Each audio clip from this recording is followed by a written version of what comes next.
Praise the Lord, जय मसीह की। शैतान अक्सर हमें छोटी न छोटी बातों में गिराने की कोशिश करता है। हमें मेंटली वीक करता है, हमें बताता है कि तुम कुछ काम के नहीं, तुम कुछ नहीं कर सकता, परमेश्वर तुझसे प्रेम नहीं करता।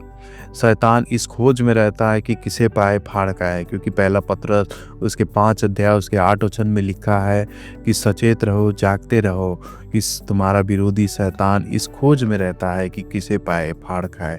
इसलिए हमें कभी भी अपने जीवन में परमेश्वर के वचन को अपने जीवन में लागू करना है, परमेश्वर के वचन के अनुसार चलना है, जिससे शैतान हमें पहले गिरा ना सके। क्योंकि शैतान कभी भी हमें पहले वो शारीरिक हमला नहीं करता, पहले हमें आत्मा से गिराता है, पहले हमें मेंटली वीक करता है, जिससे हम पहले गिरे और अंदर से टूट जाए और परमेश्वर के राज्य से दूर हो जाए।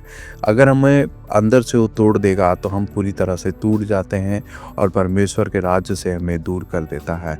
वो हमारे अंदर कार्य करता है और बताता है कि परमेश्वर तुमसे प्रेम नहीं करता, हमें पाप में गिराता है, हमें उस गड्ढे में गिराने की कोशिश करता है कि जिससे हम उस पाप से निकल ना पाए। जैसे कि यूहन्ना उसके 10 अध्याय उसके 10 वचन में लिखा है कि चोर सिर्फ चोरी करने ही नहीं आता, बल्कि चोरी करने, घात करने और नाश करने के लिए आता है, लेकिन प्रभु यीशु मसीह हमें अनंत जीवन देने के लिए आए हैं। तो इस बात को अपने जीवन में याद रखिए कि चोर चोरी करने आया है, लेकिन प्रभु यीशु मसीह हमें अनंत जीवन देने आया है।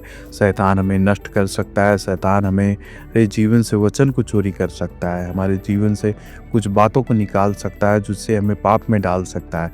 लेकिन प्रभु यीशु मसीह में अगर हम बढ़ते हैं तो प्रभु यीशु मसीह हमें अनंत जीवन देता है। इसीलिए कभी भी अपने जीवन में वचन को याद रखिए। प्रभु यीशु मसीह के राज्य में बढ़ना है तो प्रार्थना के द्वारा परमेश्वर के राज्य में बढ़िए, जिससे शैतान आपके अंदर से उस वचन को चोरी ना कर पाए, जिससे आपके जीवन में कार्य ना कर पाए, जिससे आप परमेश्वर के राज्य से दूर हो पाए। क्योंकि प्रभु यीशु मसीह हमारा परमेश्वर है, जो हमें अनंत जीवन देने के लिए इस धरती पे आया।